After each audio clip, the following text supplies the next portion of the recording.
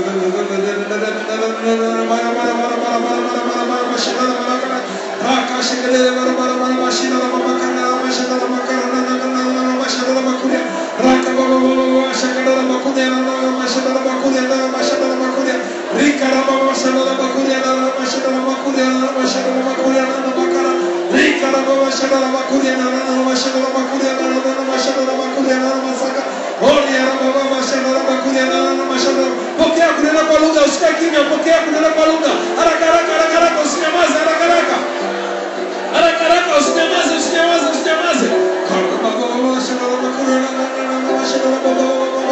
Pokea.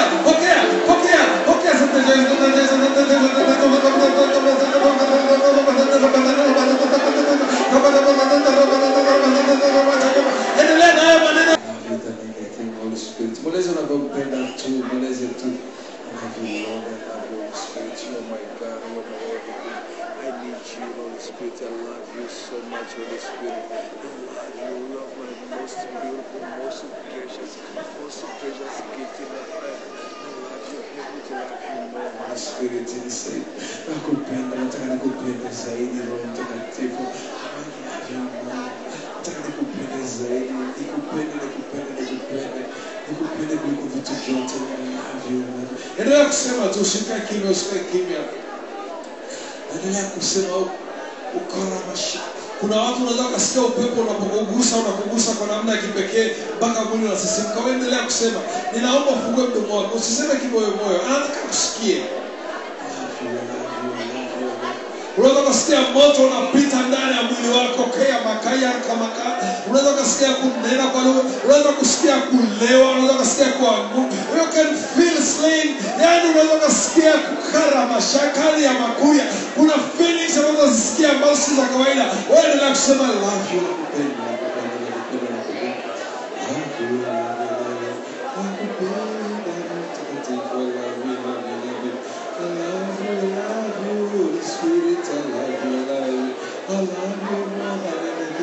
Ukijisikia kumwachia mwenzako, wewe mwachie tu, uswing na yeye. Unaweza kujisikia kulewa, wewe jisikie kulewa tu. Kuna watu watalewa, kuna watu watalala, kuna watu wataishia usingizini. Wewe rama karama shagari ya makaria na makoria.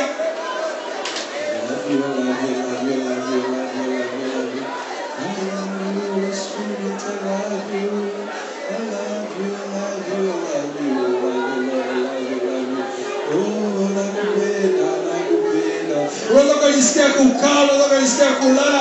Wewe endelee kuswing, bora tu usiache kumwambia nakupenda.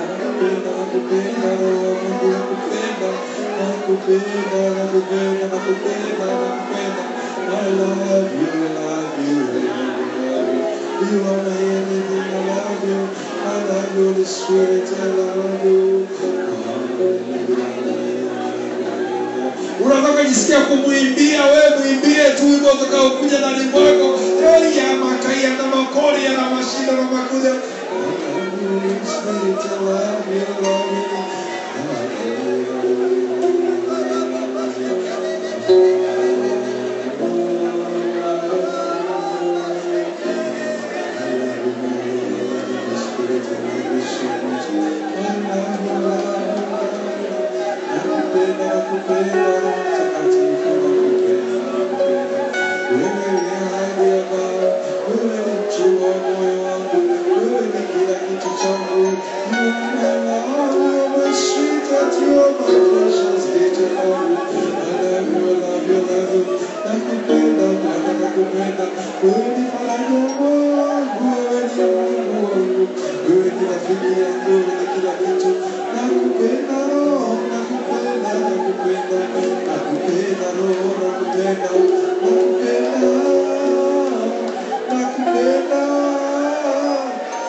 Nakupenda sana. Hebu kaa kimya usikie kujibu. Kila mtu ajitahidi kukaa kimya.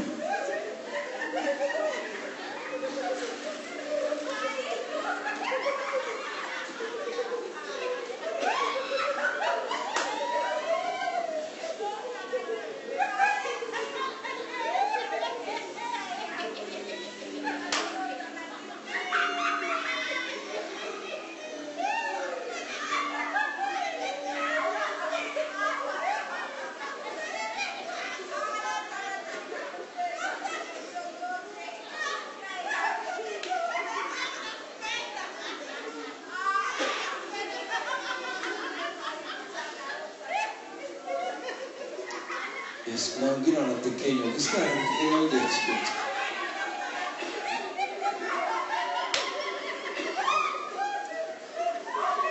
Lazima kuna mguso. He is touching us.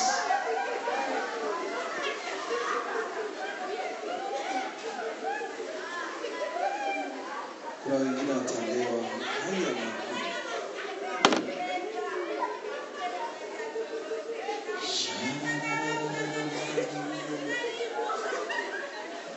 Touch us, Lord, tuguse zaidi.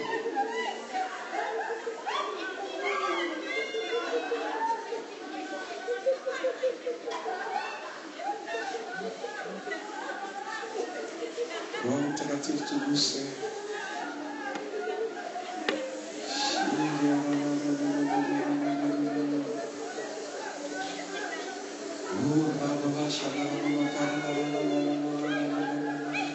More of you.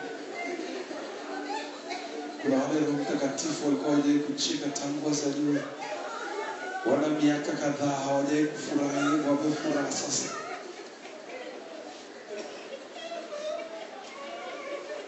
Hebu fungua macho yako tu taratibu.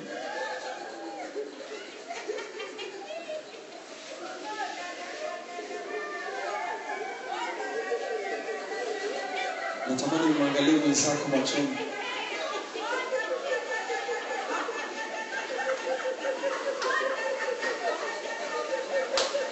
Muangalie jirani yako mmoja.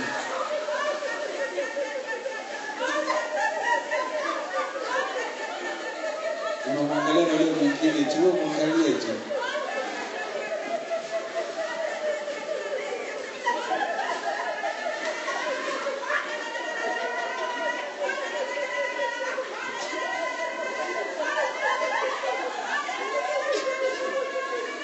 Kaa katika uwepo, endelea kukaa katika uwepo wa Roho Mtakatifu tu.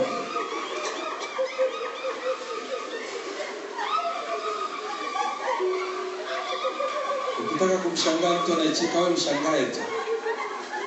Ukitaka kumshangaa anaishia singizini, wewe mshangae tu. Roho Mtakatifu endelea. Nataka nikwambie kuna uponyaji mkubwa sana unafanyika. Amini tulie.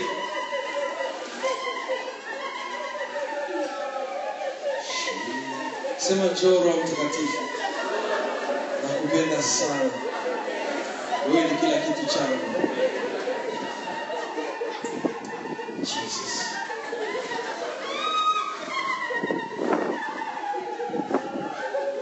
Sema Roho Mtakatifu, asante kwa zawadi.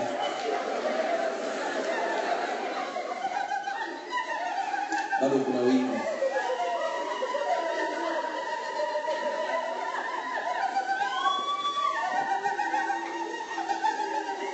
Sasa kuna watu wanacheka, wasikia kucheka alafu wanauma meno, mbavu zinauma zaidi. Wewe jiachie tu. Hawaja kujifunika macho yako na vidole wewe. Sasa usije ukashangaa kwanza kucheka kama mtu alikuwa sema sasa kwa nini nacheka? Kwa nini nalia?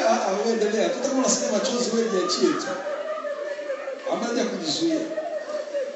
Hata kama umejipaka makeup machozi yakitoka yataingia kwenye makeup wewe usijali. Wewe endelea tu kulia. Maana kuna watu wanasikia kulia wanajifunika. Wewe endelea tu. Na kuna watu wanacheka na kulia wale pamoja. Wewe endelea tu. Hizo ni zawadi.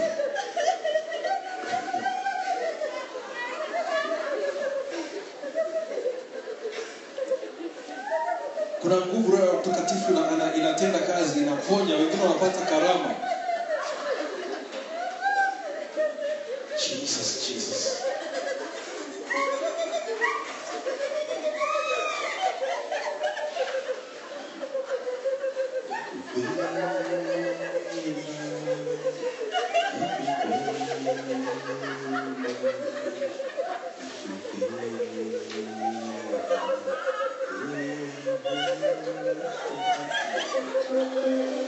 Usijizuie, tuendelea. Ukisikia kusimama wewe simama tu, miminika tu na Roho yako Mtakatifu. Ukisikia kucheka unatoka kwenye viti, endelea.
Slinging